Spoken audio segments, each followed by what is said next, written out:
भाई की अमीर बहन। किशोर और पिद्दी दो भाई बहन थे। पिद्दी बहुत खर्चीले स्वभाव की थी। वो जितना कमाती अपने ऐशो आराम में पैसे उड़ा दिया करती। लेकिन किशोर समझदार था, घर को साथ लेकर चलना जानता था। अपनी बहन के जितना कमाता तो नहीं था, लेकिन फिर भी वो किसी तरह घर का खर्च चला लेता था। एक दिन पिद्दी किशोर से कहती है, किशोर, तुम थोड़ा ज्यादा क्यों नहीं कमाते? मेरे दोस्त रोज मेरा मजाक उड़ाते हैं। अरे बहन, मैं कोशिश तो कर रहा हूँ। अच्छा सुनो, अगले महीने रक्षाबंधन है, मुझे सोने का हार चाहिए, इससे कम कुछ भी ना लूंगी। अरे दिला दूंगा बहन। किशोर को पूरी रात नींद नहीं आती। उसके दिमाग में बस ये चल रहा था कि उसकी माली हालत इतनी बिगड़ चुकी है, अब वो सोने का हार कहाँ से लाएगा। अगले दिन किशोर सुबह सुबह घर से ये बोलकर निकल गया कि पिद्दी, मैं गांव से बाहर जा रहा हूँ, कुछ दिन घर नहीं आऊंगा। किशोर ने अपने काम के साथ साथ फेरी में कपड़े बेचने भी शुरू कर दिए, जिससे वो ज्यादा से ज्यादा पैसे कमा सके। रात में वो एक बिल्डिंग की चौकीदारी भी करने लगा। अपने काम से थोड़ा बहुत समय निकालकर बस कुछ घंटे की नींद ले पाता था। और कब वो कुछ दिन एक महीने में बदल गए और रक्षाबंधन भी आ गया, पता ही नहीं चला। लेकिन किशोर अभी तक घर वापस नहीं लौटा। जहां वो काम करता था, पिद्दी के नाम का गुल्लक रखा हुआ था। किशोर ने उस गुल्लक को फोड़ा और सारे पैसे इकट्ठा करके एक सोने का हार खरीद लिया। घर में पिद्दी किशोर का इंतजार कर रही थी। तभी किशोर आता है। कहाँ चले गए थे?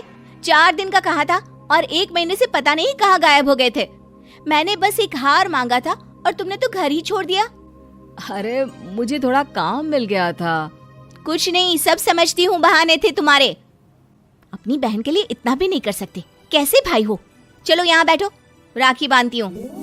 पिद्दी ने किशोर को राखी बांधी। वैसे ही किशोर ने अपनी बहन के हाथ में सोने का हार रख दिया। उसकी खुशी का कोई ठिकाना नहीं था। वो मिठाई खिलाए बिना ही नेकलेस लेकर चली गई और शीशे के सामने अपने गले में हार रखकर देखने लगी। किशोर ने लड्डू उठाया और खुद ही खा लिया। ऐसे कई साल गुजर गए। एक दिन पिद्दी की नौकरी छूट गई। अब वो पूरी तरह किशोर पर डिपेंड हो गई थी। आए दिन किशोर को अपने महंगे महंगे शौक गिनाकर उससे पैसे मांगा करती थी। किशोर, कुछ पैसे देना, मुझे पार्लर जाना है। किशोर बिना कुछ बोले उसे पैसे दे देता। ये क्या, 500? अरे इतने में तो मुझे पार्लर में एंट्री मिलेगी बस। अच्छा, देता हूँ ना ज्यादा। अरे कैसे भाई हो, अपनी बहन के लिए इतना भी नहीं कर सकते। किशोर ने जेब से 2000 का नोट निकाला और उसे दे दिया। किशोर गरीबी में रह लेता था, लेकिन अपनी बहन को कभी कोई कमी नहीं होने देता था। बेटा, पिद्दी तुम्हारी बहन है, उसे कभी किसी चीज की कमी मत होने देना और उसका ध्यान रखना, क्योंकि भाई का फर्ज होता है अपनी बहन का ध्यान रखना। किशोर ने माँ की कही ये बात हमेशा के लिए याद कर ली थी। शायद माँ की इसी बात की वजह से किशोर पिद्दी की हर जिद पूरी करता चला आ रहा था। किशोर, आज मैं अपने दोस्तों के साथ पार्टी करने जा रही हूँ, मुझे कुछ पैसे दो ना। किशोर पिद्दी को समझाता है, लेकिन पिद्दी नाराज होकर चली गई और अपने कमरे में सुबक सुबक कर रोने लगी। किशोर अपनी जेब से कुछ पैसे निकालता है और पिद्दी को दे देता है। किशोर खुद कभी अच्छे कपड़े नहीं पहनता, लेकिन पिद्दी को राजकुमारी की तरह रखता। पिद्दी के जाने के बाद किशोर अपने काम पर निकल गया। एक तरफ पिद्दी अपने दोस्तों के साथ मस्ती कर रही थी, तो वहीं दूसरी तरफ किशोर पैसे कमाने के लिए कड़ी मेहनत कर रहा था। कुछ और दिन ऐसे ही बीत गए। एक दिन पिद्दी एक लड़के को लेकर घर आई और उसे किशोर से मिलवाया। किशोर, मुझे इस लड़के से शादी करनी है, लेकिन इनके मम्मी पापा बोल रहे हैं कि उनको दहेज में एक कार चाहिए, तभी वो मेरा और पंकज का रिश्ता कबूल करेंगे। लेकिन बहन, कार खरीदना कोई सब्जी खरीदने के बराबर तो नहीं है। अरे कैसे भाई हो तुम, अपनी बहन के लिए इतना नहीं कर सकते? देखो, मैं ज्यादा इंतजार नहीं कर सकती, तुम्हें 1 साल में मेरे लिए कार खरीदनी ही होगी। अच्छा पंकज, एक काम करो, कल तुम अपने माता पिता को घर बुला लो, मैं उनसे तुम्हारे और पिद्दी के रिश्ते की बात कर लेता हूँ। अगले दिन किशोर के छोटे से घर में पंकज और उसके माता पिता आते हैं। बेटा, तुम्हारी बहन ने हमारी शर्त तो बता ही दी होगी। जी बेटा, तुम तो इतने छोटे घर में रहते हो, दहेज कहाँ से लाओगे?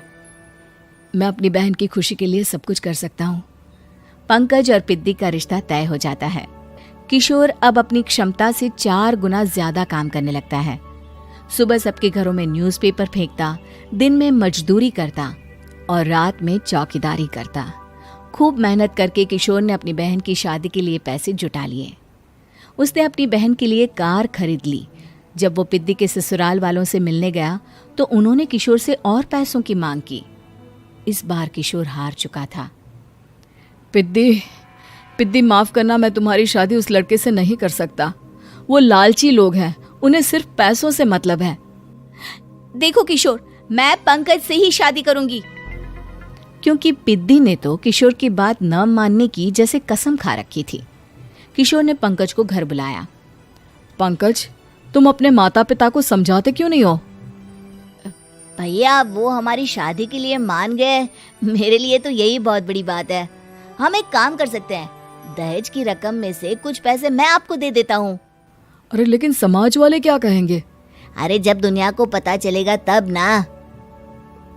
अच्छा, कुछ पैसे मैं अपने मालिक से कर्ज में ले लेता हूँ। कुछ पैसे पंकज देता है, कुछ वो कर्जा लेता है और अपनी उम्र भर की कमाई वो अपनी बहन की शादी में लगा देता है। आखिर में पंकज और पिद्दी की शादी हो जाती है।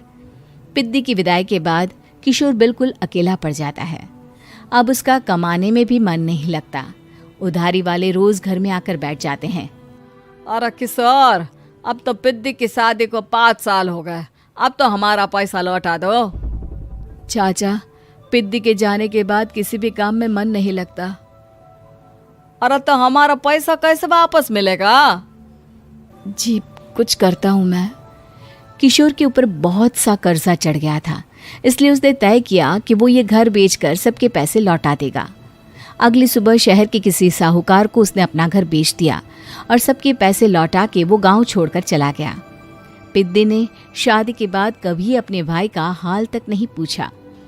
किशोर को फर्क नहीं पड़ता था, बस ससुराल में उसकी बहन खुश है ये जानकर उसे खुद की खुशी मिलती थी और ये सोचकर कि उसने माँ से किया हुआ वादा पूरा कर दिया।